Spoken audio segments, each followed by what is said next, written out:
This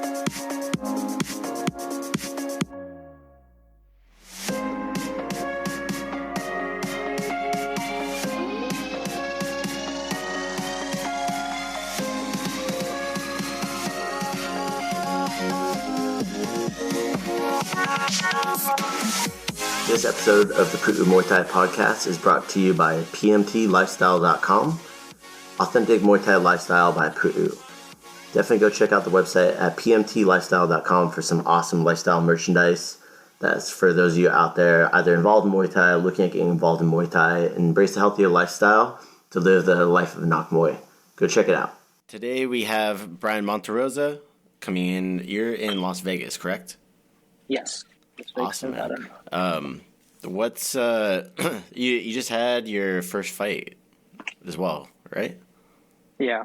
Awesome, man. First fight with all knockouts. Huh? Rules. First fight, knockouts. Because the one I did before was a point, so this one's all knockouts, full Muay Thai rules besides like the elbow. Oh, got it. Okay. Sorry, I know we were talking about our allergies and stuff like that before we got on. So, first of all, how long you been training Muay Thai for? I think at this point I'm at a year and 2 months now. I'm about to say, man, you didn't get hit that hard in the head, man. Yeah, I was about to say. No, you didn't hit too hard. Yeah, so a year and 2 months. In what gym do you train out of? Train out of Andrada Muay Thai here in Las Vegas, Nevada, under Jason, Ridiculous Andrada. Okay, so tell us a little bit about how you ended up at Jason's place. You know, actually, I've been pondering, like, doing a combat sport for a very long time, and I kind of was always looking around and seeing what there was, and, like, I felt like me being, at that time I was 22, so I felt like maybe it was too old to get into boxing, kind of a weird mindset for it, but I figured that, like, if I wanted to compete, it would take too long to do it. Yeah. So I remember watching like a podcast for Joe Rogan, and he ended up talking about like Muay Thai and kickboxing and like the parallels and all that stuff. And so, I was like, Muay Thai, what's that? And I started looking into it, and I found videos of these people out there in Thailand where it originates from, and like just the grandeur and allure from it, and all these big names. You get like Sanchai, Bokao, and just seeing all that stuff kind of like flipped something in my head. I'm like, I really want to do that. Like that seems something viable. Like I think I want to pursue that as a career eventually. So I just kind of went to a gym. I had stalked Andrada Muay Thai for about like maybe 8 to 9 months before I finally decided to go and go in there and try it out. Yeah, it's like it's one of those things where like, oh, do it tomorrow. You tell yourself you're gonna do something tomorrow, you never do it. So I was like, you know what? I got a paycheck and I bought all this gear and stuff because Coach Jason had like this thing on his website just recommending what you would need as like a student. And so I bought all these things and took it, and I signed up for a free class and I went. And how I found Coach Jason actually is just looking up online here in Las Vegas, like checking out different gyms, and I wanted something only Muay Thai based. But as you know, like Las Vegas, you have the UFC out here, and sometimes you get a lot of Bellator and smokers for MMA. So a lot of gyms are really MMA oriented, if not pure boxing gyms. But pure boxing gyms out here, they're not as good. It's kind of weird. They're not as good as the ones in Oxnard. So, I mean, besides all that stuff, like I found Coach Jason. You mean like, hold up real quick. So you touched on something. So you're saying the pure boxing gyms in Las Vegas are as good as like the ones out here? Like Western in Oxnard, yeah. Mm-hmm. Okay. Yeah, it's weird. It seems that like Oxnard and like the Southern California has some of the best gyms right now. You get some of the best fighters and up and comers coming out of those gyms. It seems like boxing here, because of the UFC, MMA is taken over. So everyone's like MMA, and that's all they get into. So you have like gyms like Fight Capital and like Syndicate or Couture's. Even Juan Fight Team has a thing out here too, and so it seems like MMA is a bigger thing here in Las Vegas, and like boxing gyms are something of old. So I found Coach Jason, had a bunch of great reviews. I looked him up, kind of saw his old fights, and I was like, this is cool. Like that's someone I feel like is qualified all the hell to teach me something. I don't know anything, so I went in there and signed up my first day. He gave me a rundown, and ever since then, I've been obsessed. I've showed up 2-3 hours a day. going on to that first day, do you remember what it was that got you to show up your first day? Like, what was it? Like you said, you kept procrastinating. You're like, hey, I'll go tomorrow, I'll go next week. Mm-hmm. But what got you in on your first day? Do you remember what it was that, like, made you pull the trigger on that? So, like I stated, just buying all the gear. I bought all the gear, a bunch of random gear, and putting it on, and I was like, oh, this is pretty cool. Like, I feel like it made me feel pretty cool. So I was like, this is nice. So once I got all the gear, I was like, well, there's no turning back now. I just spent money on gear. I should go. Lined up and just went. Just got up in the car and just drove. Just went over there. Yeah. And got in, and it was pretty, like, intimidating. You know, I went into, I think, like a 6 or 5 o'clock class. And that tends to be because Jason's more more attended class, you know, because people work or students or kids, just everyone shows up to those later classes, you know, because everyone has everything in the day. I think it was like maybe a Wednesday or Thursday that I went my first time. It was intimidating. There's a lot of people in there, and you're self-conscious. And at the time I weighed like 160 pounds, and being 5'5", like, pretty bad, you know, like you look pretty out of shape. You feel really out of shape. Yeah. And so there's a lot of self-conscious stuff, but Coach Jason greeted me and helped me out, gave me a rundown. Really, he's like super patient. So like he just explained things to me, and any questions I had, I could always pick his brain. I never felt like he would just give me, like, he gave me a quick tutorial and then just kind of went off and did his own thing and paid attention to his students who have been there more long term. Like Coach Jason tends to he attends to everyone, like no matter what it is, whatever the question may be. Like Coach Jason is on it and he's able to answer and help you out. Yeah. Well, that kind of goes into just like how you run a proper business too. And Jason does have a lot of experience with that. So that doesn't surprise me one bit. Yeah. No, I mean, it surprised me in the sense that I grew up playing sports like football, track, soccer. And so like just playing, especially like club soccer, when you're in that, they kind of, once they've kind of ran out of their patience or don't really pick you as a favorite or whatever, they kind of seem to overlook you and stuff. So even if you have questions, it's like, oh, okay, well, I mean, here's Des, just work harder and then we'll talk later kind of attitude. Yeah. When it came to other sports. Mm-hmm. Well, and how old are you, Bryan? 24 now. So, okay. So you started when you're like 23, 22? I joined the gym 3 days after my birthday, 4 days after my birthday. Okay. 23rd birthday. 23rd birthday. Nice, man. So what got you motivated into, like, getting to the point of competition? When you first started, was that always the plan, or is that something that came later? That was always the plan, actually. I went into it with the full idea of always wanting to reach that level to compete. And so what I did for myself is I kind of did like a goal outline in Muay Thai. And after my first day, I made these goals for myself. And it was kind of like, okay, train 3 months, really, really be in here, put my all into it, soak everything up like a sponge, and make the advanced class. From the advanced class, let's keep working, let's keep going, and hopefully get a fight and then go for a fight. And nice. So, I was able to meet those goals, which is really nice. Yeah. Well, you were smart in the sense that you wrote down your goals. Like you said, you made an outline. Where did you learn to do that? I learned that in college. More of it in college when I was trying to figure out what I wanted to do. Mm-hmm. But really, so because I went to school in Santa Barbara and Los Angeles, they have a different school system. Where'd you go to school in Santa Barbara, real quick? Santa Barbara High School. Oh, no way. Okay, I didn't know you were, like, lived here. I knew you had, like, family and stuff like that in the area. Is that correct? Yeah. So I'm originally from Los Angeles, California. And when I was in, like, middle school, I got into a bunch of trouble, being a teenager, being rebellious, and just being in the area that I was in Los Angeles, which is really, like, a lot of crime and all that stuff. All the influence there had gotten me into so much trouble that my mother was kind of like, you know what, we got to go to Santa Barbara. And we left, and we ended up and moved there. So I got to Santa Barbara 8th grade.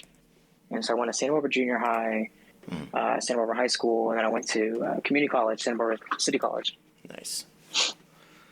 Sweet, man. So the city college here is actually the #1 city college in the country, funny enough. Mm-hmm. Yeah. I was crazy. Always told that. It's a good call, and I see why. Going there, it was a really good experience. We get people that, like, come here, and they're like, oh, yeah, I had someone come in from, like, Kuwait. And I was like, okay, you at UCSB? They're like, no, I came here for City College. I was like, Oh, okay. Yeah, I was actually an English tutor for a little while too at City College. Oh, no way. Um, yeah, so you get a lot of those, a lot of foreign exchange students with a lot of money. We're talking like Hong Kong, Taiwan, Japan. Same thing with the Middle East. Yeah. You get a lot of students, even from Europe. They all come to City College because it's like one of the best Yeah, to go to. it's wild. Well, I mean, in the area is freaking gorgeous, especially if you're from Oh yeah, Europe or you're from like other part of the world. There's a lot of people from like Scandinavia I've met in the area. People from Singapore. I had some lady who came into Singapore when we first opened at the new location, and she came in and she's like, "Oh yeah, I just got into the country," and I was like, "Oh, where'd you come from?" She's like, "Oh, Singapore."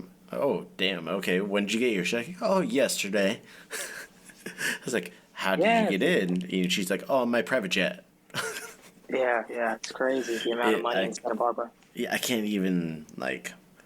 And then there's such like a big disparity between like a lot of the local population and like the upper class like that. Oh yeah, for sure. It's wild.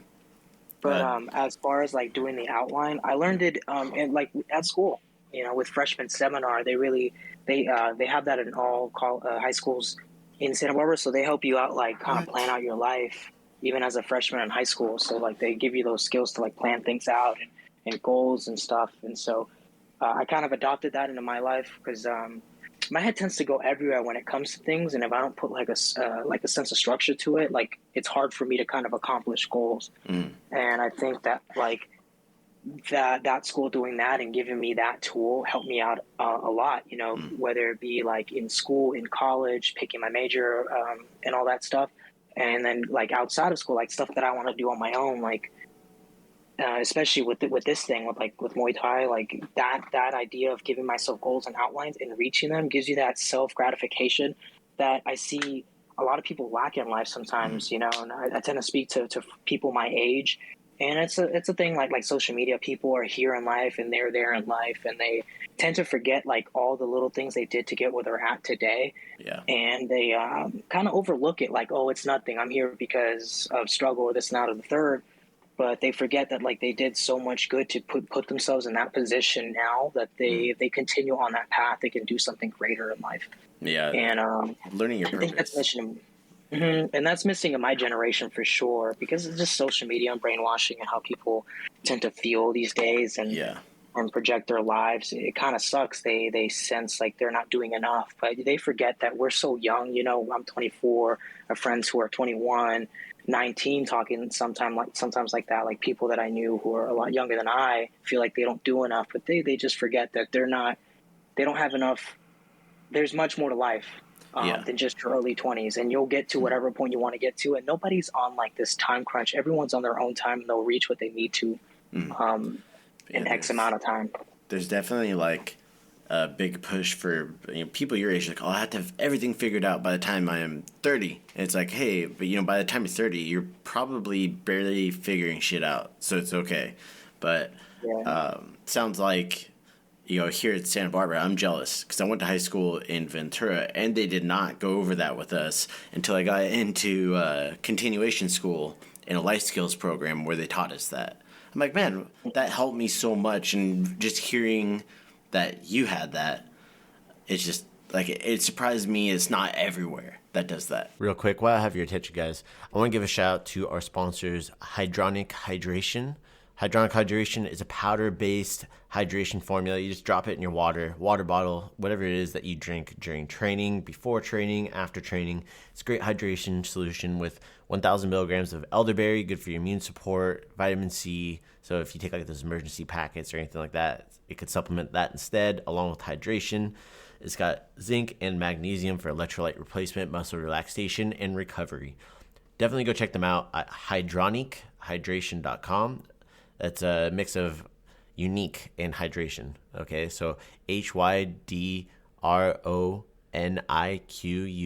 hydration.com. Also want to give a shout out to Onnit. Onnit has given us affiliate. So what that means is if you guys use the link that's in the show notes, that will give direct support to the Academy. So if you consume Onnit products, you have no excuse. If you haven't tried Onnit products, they focus on performance enhancing supplements. So non-PEDs, guys. They're not drugs. They're not illegal. Just natural supplements that can help boost productivity, sleep, rest, recovery, and performance. Go check it out. Their total human optimization product. I highly recommend it. I use their supplement Alpha Brain almost on a daily to help keep up with all the details of my days. All right, so use the link in the show notes if you're listening to this, and enjoy the products. Yeah, same here.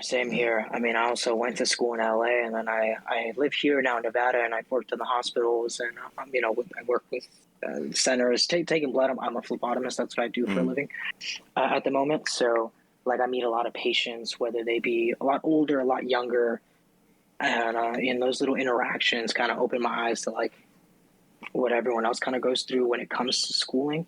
And I feel like that's such a great thing. Yeah. Because it gives people structure, especially like a 14-year-old, when you get into high school, you're not really thinking like past it. You're thinking, you'll be like, oh, this sucks. I'm going to be in high school for so long. Like, when the hell am I graduating? At least that's how I thought when I first got there. 100%. But like in the blink of an eye, man, like it feels like just yesterday I was graduating, and I graduated 2016. So it felt like just a day ago that I did that. And now fast forward here, I am 24 years removed from all that.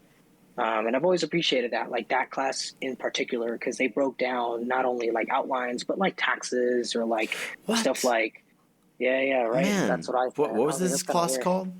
Freshman seminar. Freshman seminar. Damn. I don't know if they've changed the name since 2012 when I took it. I doubt it, but yeah, they break that stuff down. Like, how does this cost? How do you like? They break down costs for like families and outlines, picking majors, how to test, just all this stuff that you'll need to get into college and to prepare you for life after high school. For sure. Well, kind of going away from that, back onto the fighting stuff.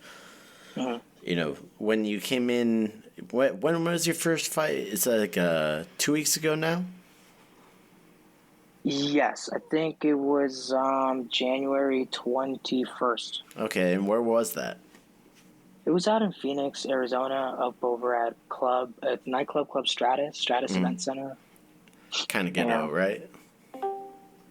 Yeah. And for that, it was Rage in the Cage, the promoter, right? Rage in the Cage. I don't remember the promoter's name, but that's Roland. the name of the promoter. Roland. Yeah, so Roland. that's the name of the promotion. Awesome. It was not in a cage, in the ring. In a ring. So Rage in the Cage, in the ring, in Phoenix. In Phoenix. That was funny. Yeah. So, walk me through that, like, your first fight. I could probably guess, some of the experiences you had, wrote a freaking book on it. But for you, you show up, you go to weigh-ins. Like, how do you feel when you go to weigh-ins? So this is my second weigh-in. My first weigh-in wasn't too organized, so I don't base that off anything. That was just kind of a weird experience. And this one, kind of the same. We got to Phoenix a little bit late, later in the day, just because Phoenix, if no one else knows, it's an hour ahead from our time zone. So it's an hour ahead, so you got to leave an hour earlier here to get there on time. So we got there. I was on weight. This weight cut was actually pretty smooth. I fought at 130. Last one I had a fight at 26. So that was a bit more brutal, and I had to learn how to water cut for that one and everything, because my dieting had always been kind of an issue. I've gotten down pretty well, and now I have more control over my weight. So this one was smooth. I was 132 pounds a week out before the fight. So I kind of maintained that weight, and then just water cut the last couple pounds to be under. So I weighed in at 129 when I hit the scale. So it was smooth. We got there, we met up at this, I think it was a bar pizza place in Phoenix that they had us meet up in. For the weigh-ins, Yeah. So we went in there, we submitted all our paperwork, with this whole COVID thing too. They wanted us to take a test. So we got tested. We presented them with testing that were negative for coronavirus. blood work, of course, and just all the USMTA, because I think that's the sanctioning body. Organizing sanctioning body that they go under. So we had to give them that paperwork. Weigh-ins were pretty smooth. Got there, kept some clothes on, jumped on the scale, hit 129, hopped off. They kind of checked my name off, said you're all set. Your opponent had already checked in. So my opponent showed up and gave his name, jumped on the scale, and left immediately. Did not stay around, wasn't there. Yeah. And that was kind of the situation for all of us, for me and my teammates, and for their opponents. Everyone kind of got there, did what they needed to do, and just left. Like, nobody stayed behind. Because they like to do, like, those face-offs and stuff. Yeah. And all that, kind of like sizing your opponent up before the day of the fight. Yes. But I think in a sense that kind of helped us all out, because you tend to psych out a little bit once you see your opponent. I know that I kind of like get in my head just a little bit, just because at 130, like I'm 5'5", my opponents tend to be like 5'9". The last two, the last one was 6 feet, and this one was like 5'9" ish. Yeah, it's funny. People think like, hey, if I go down in weight, people get shorter. It's like, no, they're still tall as fuck. There's still tall people out there. Yes. Yeah. So I'm trying to get this next fight at 25 and see how that one goes. But for sure, I think that like the opponent leaving kind of helped me out. I was already kind of in nerves, like I was nervous. Yeah. For this, you're preparing for a fight, so it's like the emotions you feel are it's like normal, yeah. Especially it's like you're 24 years old and it's the first time you're doing something like this, and it's easy for your brain to be like, hey, you should be worried about this. Hey, what are you doing? But the reality is you've been training your butt off. Yeah, no, for sure. And then the mind plays tricks on you. The mind start to focus on little things. Like I know I had a pre-existing leg injury before getting in there. Just, being in the gym and under Coach Jason, we spar every day. Like we spar Monday through Sunday. So sometimes we'll eat a hit that, we thought we could race for, and turns out it messes up more than we should have. So my thing was my thigh, just getting my thigh kicked in, and me, instead of checking a kick, I would race for it. So me just trying to brace for those kicks kind of messed that up and gave me like this deep bruise in my thigh, where to the point where like I'd get kicked and my leg would just go numb on me. Like I wouldn't be able to put too much weight on it. So I went in there with like a pre-existing injury. So I got these thoughts. I got thoughts of me. I wanted to be more technical this fight instead of just going kind of to the wall with it and being in his face and drowning because my cardio wasn't there. So I'm worried about my cardio and drowning. I'm worried about being gun shy with my hands because now I want to focus on doing other stuff. And so it's an interesting like set of thoughts that just run through your mind at all hours. Yeah. Especially once you hit that weigh in and you get that skill and that confirmation that, hey, you and your opponent made weight. You guys are good to go. We will see you tomorrow at X amount of time or whatever. So it's like, what was your first meal after weigh-ins? So typically after weigh-ins, we go to like chain restaurants like IHOP, Denny, stuff like that. So we went to IHOP, and only because Coach Jason gave us that advice due to the fact that I guess for one of his fights he went to something, and he had maybe gotten sick because he went to like a mom and pop restaurant. So he was all like, always chain, because they make it the same at the same heat, and there's less possibility of you getting like food poisoning. That makes sense to control that factor and that variable. Yeah. So we went to IHOP, and I had like bacon, eggs, hash brown, like some pancakes. I was going to say, where's the pancakes, man? Yeah. No, I had a couple pancakes. They're doing that whole like all you can eat pancake thing. So it shows whatever was on that menu. And I just ate my fill. Because I didn't eat that whole morning, and I didn't drink too much of anything, just because I had kind of killed myself the night before. It's not fun water cutting, especially that sauna. It's like terrible. So once I knew that I was 3 pounds under, I was like, I'm gonna stay here. I'm not gonna touch anything till after weigh-ins. So I went and just ate my fill over at IHOP, and took it slow. It's another thing. Coach Jason also instructed us that like if you ever do have to like actually starve the whole day before and sauna and all that stuff, you and I did that for my first fight. Like you can't really intake things in your stomach. Like you'll try to drink and you'll throw it up, and it's like it doesn't want to accept it. If you eat too fast, you run the possibility of like diarrhea or getting pretty sick from it. Oh yeah. So that's another thing. You have to ease in, then ease back out. Yeah. So that's another thing too. So thankfully, like this weight cut was easy, so I can just eat without too much worry about like, oh, am I eating too much, or did I eat too fast? Like Yeah. I was able to just, eat, no issues. Hey, on that note, I want you to think about this because the first time I had like thought about this was when I was in Arizona. Do you know who Rami Ibrahim is? I don't. He has the Freedom Fighter promotion. They just had an event last night. But Okay. they were talking about, when I was in Arizona, like 2012, they were talking about, training during Ramadan. So Ramadan, they don't eat or drink anything all day, only at nighttime, like when the sun goes down until the sun comes up. Mm-hmm. And so it gave me a whole new respect for Muslim fighters that, observe Ramadan and go through this whole process of fasting, still compete during Ramadan, and still make weight and perform at a high level because they're fasting every day. Yeah. So, and it made sense too because I saw them training at like midnight. I'm like, oh, it's because they broke their fast and they went and trained. But Yeah. Looking back on for this fight, you go in, you're at the fight venue, it's fight day. You're rehydrated, you're ready to go. What it's the feelings like when you're showing up at the venue from there? So at the venue, we hang out a little bit, get together with Coach. Coach is there. We got like a little booth. My mindset, I brought AirPods with me, or I recommend that to anyone. Just listen to music, kind of get in like I went in. I listened to music to get me relaxed because my nerves were everywhere. My nerves were up and down, up and down. I had been dealing with just adrenaline dumps and sweating and getting hot and all that stuff, just with the thoughts. So Yeah. I put my music buds in and just listen to music, trying to relax. For the most part, my feelings though were that pretty much just I was hyped, worried, but then reassuring of myself that I worked my ass off to be here. Like it wasn't something that. Like I just kind of went to the gym once a week and showed up or whatever. Like I was there every day busting my ass. And then days that I couldn't go, Yeah.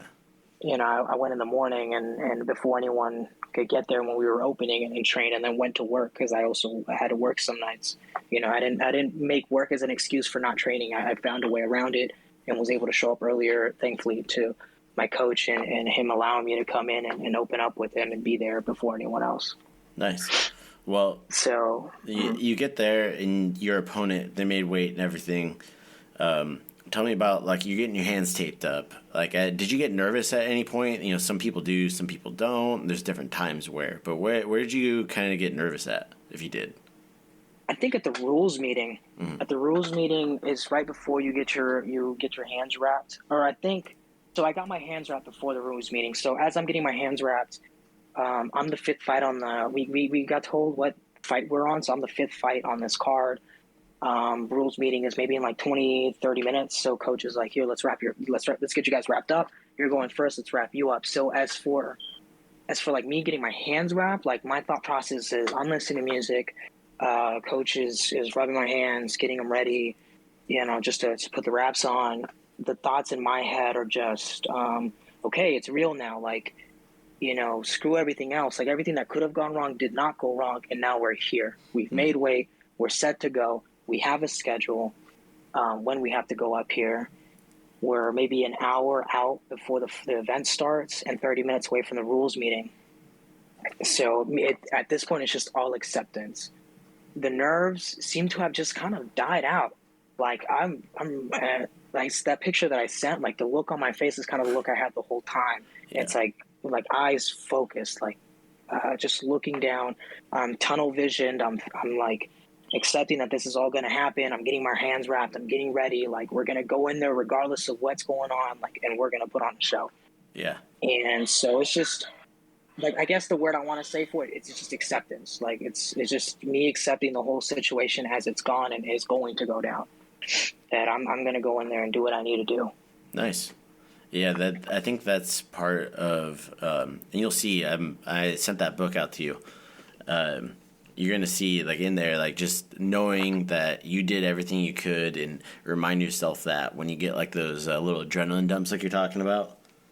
Mm-hmm. It's just knowing, like, hey, I prepared, as much as I could for this. It's not my first time. Even if it is your first time, it's not your first time going in and sparring. It's not your first time going in and hitting somebody or hitting something. It's not like you're getting in a street fight or something like that. It's something you prepared for. So when that time comes in, like that acceptance, like, hey, I chose to do this. I want to do this. And just accepting, like you said, the acceptance is a key part of that too. Yeah, no, most definitely. But it was interesting, like all those doubts seem to kind of wither away more and more, especially during that process of the hand wrapping. And after the hand wrapping, it's like a switch. It kind of flips, and all you're focused on is like the fight. Like that's all you're that's all you're thinking about. That's all you're looking at. That's all you're getting ready for. These scenarios start to kind of play out in your head, and all the drilling you've done to make this muscle memory is kind of what you play in that. And it's just, it's an interesting feeling. I've never felt that way. Even though I played sports growing up, it's never felt that way. Because, with a sports team, it's like, a lot of factors and variables go into that. When your teammates, everything but you. And I never actually took them seriously growing up. I always did it for fun. Yeah. Which is probably why I didn't have much of success when I did it when I was in school. And then this is just all me. Like fighting is just all me. At the end of the day, once I get in that ring, it's all the hours I put in come into fruition in that ring. Yes, up to you to perform. Exactly. Yeah. Well, so you went in, it was a 3-rounder, right? 3 2-minute rounds, yes. 3 2-minute rounds. You went all 3 rounds, correct? Yes. Awesome. All 3. And what was the decision at the end? It was a split decision loss on my end. It was a 28-29, 28-29, and then 30-26 or 27. I had ended up taking the 3rd round, and he had coasted the first 2. Okay. Nice. So kind of moving into that. So after the fight, how are you feeling when you get out of the ring? Disappointed, because... Like, not only, of course, it sucks and hurts to take a loss, right? But I think what hurt most from that loss was the fact that I knew after the first round that I had gave it to him, being so, like, in my head and being like, okay, let's let this guy. And even before I got in there, I had been telling everyone, like, I know for a fact this guy's going to come hot. He's going to blow and just throw everything he has at me and gas. And that's exactly what happened. This guy came at me with everything he could. Nothing hurt, and once I knew that nothing hurt and I can get in there, we started to put more work in the second and definitely took it in the third. But the second was a mixture of just like, I don't know, just disappointment on my end, because it's like I allowed this person to kind of impose his will, fight his fight after a while, exhausted. Because he was exhausted. He didn't have the gas tank to go with me. And at the end of the third, like when the decision was given, I felt like I can go another 2-3 rounds. And not maybe because my gas tank was good or because I had trained it to be up to par, but maybe because the lack of activity in the first and second round that I didn't give out. I didn't put the hands together. I didn't push forward as much as I should have, especially being the shorter fighter. I should have had more of those moments. I had moments, but not enough of them. Yeah. So it's just a sense of disappointment after the fact, because for one, it's not a loss, and 2, it's like I gave it to him. Yeah. It'd be different if I went all 3 rounds and it was one-sided beatdown. Like he's just technically better or something like that, right? Yeah. But it wasn't any of that. It was just me wanting to be too patient or, quote unquote, too professional too early, right? Like most of these amateurs, they're going to come at you and try to rip your head off. Yeah. And I wanted to kind of mediate that. And I did a decent job, but I didn't do enough to where it would have mattered on the scorecard. So now you're getting back in the ring. You have another fight lined up? 27th February. We'll fight out in Glendale, Arizona. I think the promotion's called like Combate Global or something like that. Not like the MMA one, but I think that's what they call it. Huh. I'm not too privy on who it is, but it's in Glendale. Okay. And then I fight again March 19th and April for USMTO. Then you're going to be USMTO. Okay. Mm-hmm. Sweet. I'll for sure see you at USMTO. Yo, of course. Yeah. I can't wait. You have some fighters going, no? Oh, yeah. We send a team to it all the time. Past few years. Like since 2019, we've had a team go. Of course, 2020, we were planning on it. We had the meeting, and then shutdowns happened. But we're back, got our feet under us, and we're going to have a team there. And I think we're going to the tournament in Iowa as well, which is ran a little bit different. Just if you guys are planning on going, I'm not sure if Is that Jason had brought a team. Huh? Is that TBA or Rev Gear that you're talking it's about? TBA tournament, and then they do the Tournament of Champions, I think, in October. I am talking to Coach Jason about it, but we'd have to see because he also has something they're trying to get lined up in May and June, but those we don't know anything about till closer to the event. Like, I won't know anything, days or whatever, till we get there for those. But definitely, I talked to him about the TBA and Rev Gear. I'm the one who convinced him to do USMTO. I was like, USMTO, let's go. Like, this would be a good opportunity for us to get on a bigger stage and get more fights in, because that's what I want. I want activity. Yeah. Well, the tournaments are really good for development of fighter. We didn't always have these. Jason came up. They didn't have these tournaments really.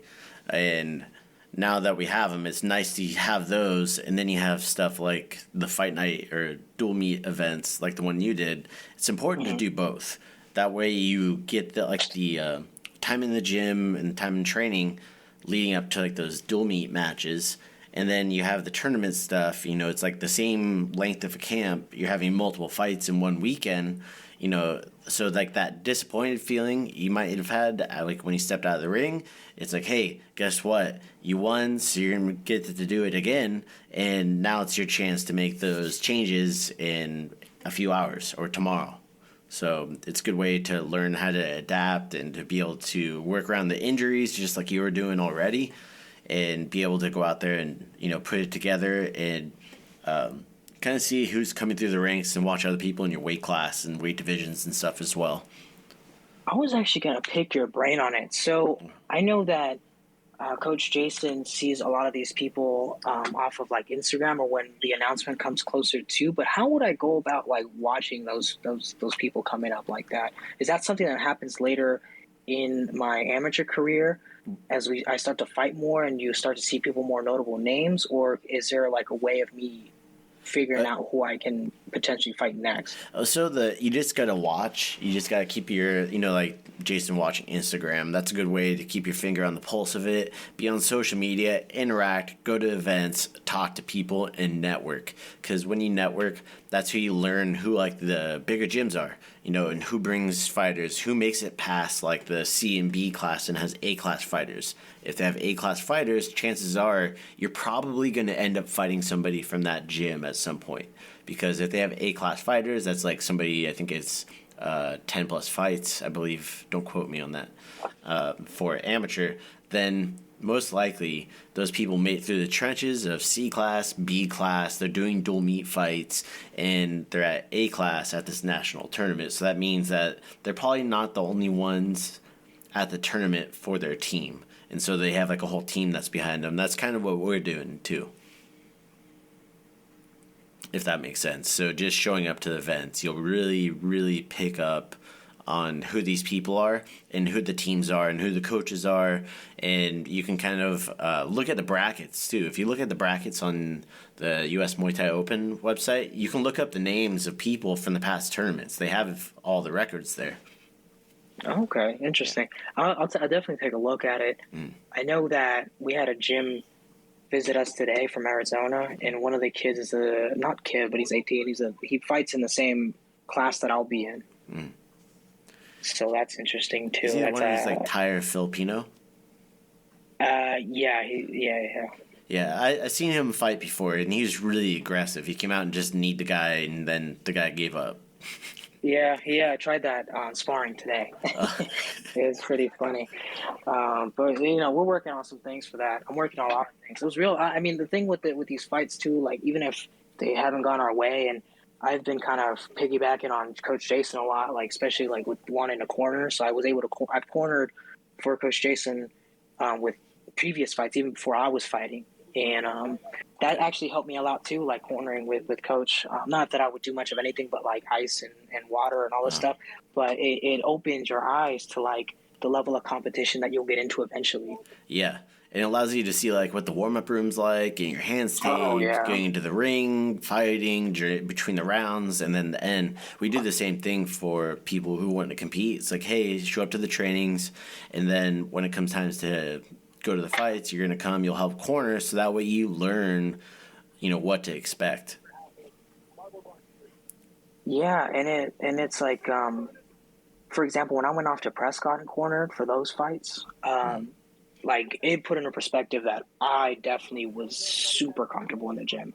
Nice. Even though I had been sparring every day, it's like I'm not doing enough to get in here and do what these guys, my teammates can do, and even their opponents can do. Like I know that if I get in here, I'm going to be in shock. And so it's good. It's definitely a good thing to look at, for sure. Nice. And kind of like, I know I didn't really answer your question. You're like, hey, how do I follow these people? The more you're around it, like for me, I know that's something in my brain, I like to collect information. That's just who I am as a person. So like people will be like, oh, do you know who this is? I'm like, yeah, I saw them fight like 3 years ago. And I saw that they had 2 more fights. They fought this person, this person. And people are like, why do you know that? And it's just how my brain works, and I'm around this so much that it's just I think I have a genuine interest in it, and genuine interest in seeing fighters develop in the sport. That way you can build up more people, like yourself, you're coming into your first fight, you have another one lined up, you're gonna have more, and we're doing this podcast, man. It's great.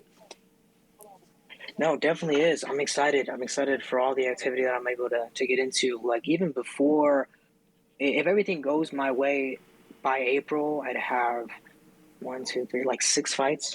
If it all goes, like if USMTO goes my way, like I'd have 6 fights definitely. Nice. Regardless of what happens. So that's exciting too. What's the goal for you for fighting, like in general? I want to go professional at some point. So then, and not for fame or grandeur, but definitely like just to be able to do it and have those experiences of going off to like other countries and trying to do something like that, or going off to other parts of this country and fighting. Like, my friends go off to Florida and fight there, go off to New York and fight up there. And so it's just definitely like as far as my amateur career right now, I want to touch titles that Coach Jason has had. Like I want to pursue those titles and grab them. And I also want to turn pro at whatever point and fight in decent promotions and just enjoy the process, because I'm not going to be young forever. And so it's just like kind of grow and do what I want to do and go into those things with good head on my shoulders and just enjoy it. Just enjoy everything. Awesome. Embrace the stuff. Can I give you some advice that I give to people? And some people, they just don't take it and they say, oh, how come I'm not getting booked fights when they start getting more experience? You cool with that? If I give you some tips? Okay. Yeah, no, I'm cool with anything you can offer me. And then this is for anybody else that's listening out there that has similar goals to Bryan, is you have to post on social media. I'm not saying one post a month or just posting when you're training for your fight. Man, you got to post stuff all the time. The thing is, one of my friends said this, is your network is your net worth. So promoters want a fighter with high net worth that can bring in an audience, that brings in live streams, that brings in follows on their social media, that drives ticket sales.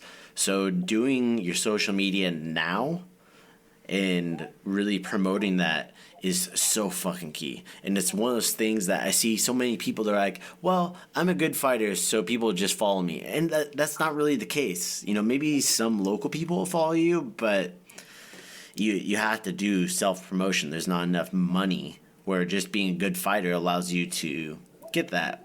And my friend Matt Lucas, who's in the Muay Thai community Discord, he talks about it all the time. And he's one of those people, I heard him say that, I'm like, oh, yes, there's other people saying this stuff because it's so fucking true. You have to promote yourself. Do the TikTok, do LinkedIn, do Instagram, whatever it is, do Twitter, and anything else that comes along, try it out, and build yourself in the community as somebody who means something. Yeah. And that doesn't just happen through fighting, because there's tons of fighters. You can go look to see how many people are registered at US Muay Thai Open already or competed. in May last year, there's a lot of people. So you have to figure out how you make yourself stand apart from those others. That way you can go fly to New York. You can do the fights in California and Washington, Texas, and other countries. That way you can help build your name and build your character. Yeah, and I'll definitely pick your brain on the whole TikTok aspect. I know I'm also picking another friend who's an amateur boxer. He's all into that TikTok stuff. I really want to go on that one, and I'll probably make a separate Instagram and see what I can do with that. Yeah. As far as like posting, right now I'm just gathering photos, videos, and all that stuff, and I post what I have at the moment. But most definitely, like, I totally agree with that social media aspect. I think a lot of people sleep on that. And Coach Jason shares the same sentiment as you do. Where it comes to social media, it's like the way you get these things is sometimes not even the experience of the fights, but the way you're marketing yourself and how people know and see you and come across your name all the time. Yep. Exactly, man. They're like, they see your name 3 or 4 times, and they're like, he fights at 125 to 130 pounds. I hear him talking about this. I've seen him fight. He fought a tournament. Oh, I heard he had another fight. Oh man, let's get him in. You know, and Jason Andrade trains him. We love Jason. Let's bring him. So, yeah, for sure. Yeah, that helps out big time, man. Well, on that note, let's. How can people find you? You can go ahead and find me on Instagram. So my Instagram name is Bryan BRYAN _ Monterroza MONTERROZA _ and you can just go ahead and follow me there. That's pretty much the main social media I use. Facebook, I use it as a personal, and Twitter. I think my Twitter. Let's see. I can probably pull up my username for that one as well. It's all good, man. You're also on the Muay Thai community Discord as well, right? Yeah, I'm in there along with a lot of you guys as well. Just under B Monterroza 97, correct? Yeah. And then Twitter is like B _ Monterroza MONTERROZA _ and that's my Twitter. If you guys want to go follow me over there. I'm always open in the Discord or Instagram. Anyone have questions? I mean, I don't have the largest experience, but I'm always happy to like have someone pick my brain or talk or whatever. You know, sure. I thoroughly enjoy talking about it. So it's like if I can't answer it, I'll probably go ask my coach or do something and get back to whoever. I mean, it's all fun, right? Like being able to communicate with people that share that interest with you. For sure, man. Well, thank you so much for being on the show today, brother. You have a great rest of your evening, and we'll talk soon. Yeah, you as well. Thank you for having me. You guys take care of yourselves. Thanks, Drew. Have a good one. Thank you. All right, that's it today, guys. Thank you so much for tuning in. If you guys are listening on iTunes, please go leave a review. It means the world to me if you enjoy the content, if you like hearing about all stuff that has to do with Muay Thai and what we're doing. Also, there's another way to support us. If you guys visit our Patreon link, it's in the show notes. Also on our YouTube, if you go to pmtlifestyle.com, there's a Patreon link up at the top. You can support us for as little as $5 a month to get some behind-the-scenes footage, things of that nature, to see what we're doing behind the scenes for Pu'u Muay Thai, what we're trying to get going. Also, you can get some early access clips. You can also get t-shirts, merchandise, and a few other things as perks of being a patron. Again, go check that out. It's at pmtlifestyle.com.